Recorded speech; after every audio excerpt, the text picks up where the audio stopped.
Hello, this is Blakey Rat. And this is Rantus. Welcome to Robots in the News. We're going to take a look at some XCOM Enemy Unknown.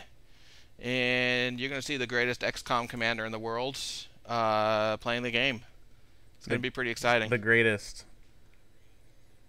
That would be me. I'm the one playing. I know there might have been some confusion.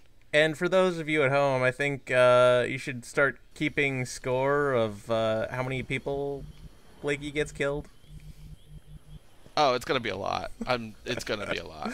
Best commander ever. By contract, I'm not allowed to complain about how unfair the AI in this game is, but I might do it anyway just because it's really unfair.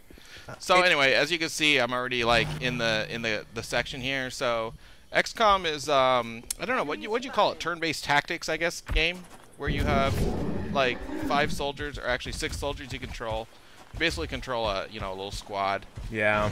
And it's all turn-based, and you give them orders each turn. And your goal is to kill these aliens that are big and carrying plasma guns right now. Clearly, they're not alien unknown because we see them right there. We know what they are. Well, it's not alien unknown; it's enemy unknown. Oh, that's technically true. Yeah, right.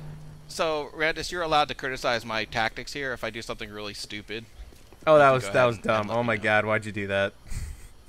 Moving up to the car. Oh, so you know what's really interesting about this, by the way? So I played on the Xbox version, whereas Blakey obviously played on PC. So the good version. That's debatable, as you can't aim grenades. No, they're identical. They're identical. No, you can't aim grenades in this version. However, I would like to point out that in this version, everything is very clearly grid-based. So when Blakey was hovering his mouse over kind of the movement bit of the map, it showed all the individual things, which is kind of useful in the sense that all of the actual stats in the game are grid-based. On the Xbox version, you don't see any of the grid for whatever reason. They just... Not even... No. Well, you see that blue line, right? That delineates where you can walk. Yeah, you see that, but you don't actually see the grid itself. I do like how they cleverly worked the grid into, like, for instance, the sidewalk tiles all happen to be exactly 1 grid square in size. Yeah, see, and I never would have known that. Well, I mean, I'm sure that's the same in the Xbox, because they wouldn't have changed those graphics around. It's just... I don't know. I guess it just doesn't do that highlight. And it probably wouldn't on the PC version if I was using a controller, too. It's probably more a controller mouse thing than it is a That's probably PC, true.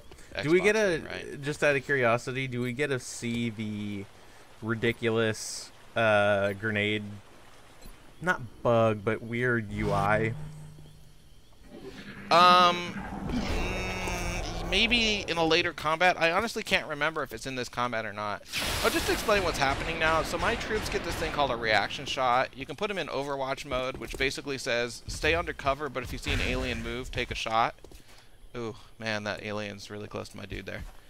And that's why they suddenly, when that big red alien started running back to my guy, that's why they started shooting. The red alien there, his special power, or whatever you call it. Oh. You can tell when the camera zooms in that someone dies. There it goes. And you fell on his special power is... Oh. Yeah, every time you shoot him, he gets an extra move, and he moves towards whoever shot him, which is, not at all a cheating AI. Well, and it's funny. So, while that seems incredibly cheap, there is one correction. Yes, he can move, but at the same time, you can bounce him back and forth between 2 people by shooting him alternating, and... He doesn't actually get to attack, so even though he gets to move, he can't attack until it's actually his turn to attack, I guess. What bothers me about that is everything in this game is turn-based except that. Well, actually, there's another exception that aliens get that you don't. Well, yeah, like, they can't move in the middle of my turn. That's not a turn-based game. That's a... I don't even know what you call that. That's a turn-based except for that one specific alien cage. Well, and again, that's one of those areas where, and even though we said we wouldn't talk about the cheapness, I think that's worth mentioning. So, and I don't know if you can let me know if you have this somewhere in your footage, but while you're playing the game, so you're supposed to move your squad forward, one at a time, put them on Overwatch, and then, slowly move. So you have 2 people move with the other 2 on Overwatch, then the 2 on Overwatch move, etc. So you kind of have this cover-to-cover formation going. But if you happen to like push your characters too far forward and you see enemies like that, the enemies get a free movement turn even if you are just like on the very first turn of your movement, which is yes, and that's kind of acceptable for the enemies that don't do anything except for take cover in their free movement turn. But some of the enemies not only don't take cover but will actually rush right towards your guys. And sometimes your spot distance is so close that well, okay, you so could here's what I'm literally talking have about. a guy die. Okay, so because he saw his something. character ran far enough forward to reveal the enemies, and these enemies then get a free movement turn to essentially take cover. Fortunately, he had one of his characters on Overwatch and got a shot off, but Well, and the rest still have their turn to use, which is this is actually a good situation where it's okay because I get plenty of turns left. well, but even then, if it's my last guy moving, then they move twice in a row, and it's really cheap. technically true, but one thing is so the way cover works in this game is cover doesn't actually reduce damage or do anything like that. Cover just essentially makes your character harder to hit.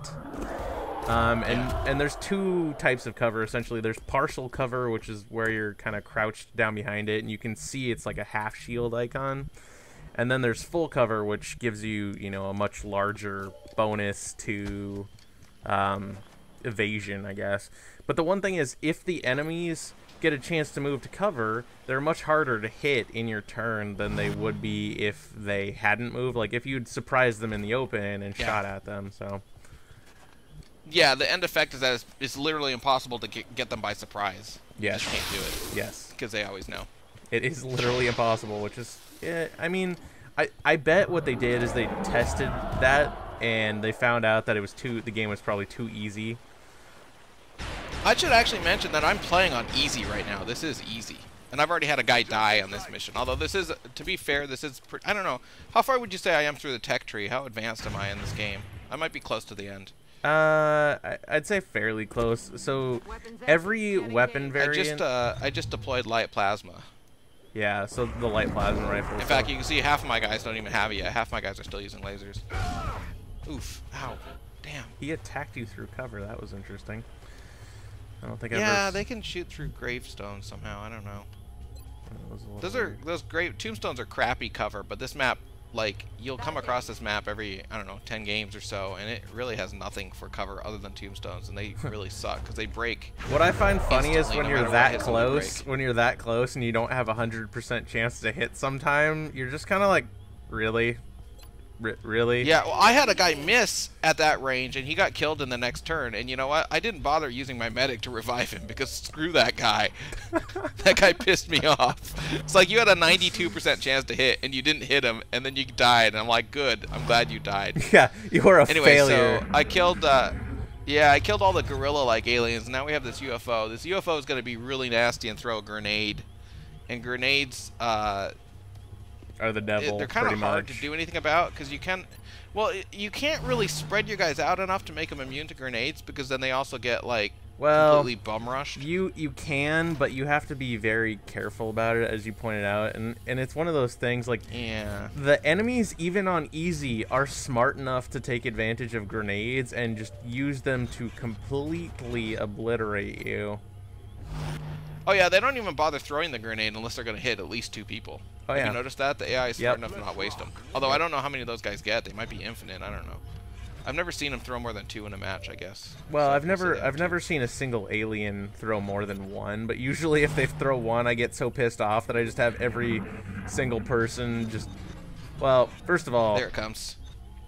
Being the typical With that lovely grenade throwing animation. Oh, there it is. Yeah. I mean, so that hit 2 of my guys for 5 damage each. Yeah, that's pretty terrible. Being the typical completionist whore that I am, I basically save scrummed the entire game because there's an achievement for using one soldier, or at least one soldier, throughout the entire game in every single mission you deploy, which means that soldier can't be wounded, like, pretty much at all. If he gets hurt once, then you can't deploy him on the next mission. Right. Because even minor injuries usually take 7 or 8 days, and you usually get UFOs more often than that. Yep. So it's funny, even man. on Thank God for medkits. to Blakey Rat's point, you know, I've played quite a few tactical RTS type games, like turn-based ones. I expected, oh yeah, easy will be a walk in the park. Holy crap. It is not. Not even by a long shot. No, it really isn't. I don't know what like hard is. And they miss all the time. Like well, that. Heavies well, are, I mean, heavies he's are firing frickin'... he's firing basically a laser Gatling gun from a decent distance. The nice thing is that guy has 2 shots. Yeah. Like 2 full-on shots. And when he does, so it looks like you did. So there's a perk type thing. I guess let me back up. Your soldiers per, you know, a lot of games nowadays, they actually level up with combat experience, and when they level up, you have the choice of usually 1 to 2 perks per level, and one of them. It's a second grenade. Oh, good. Ah, Durand is killed. Friggin' A. And oh, the other my great panicking guy. Yeah, great. The other great thing about grenades is they totally destroy your cover.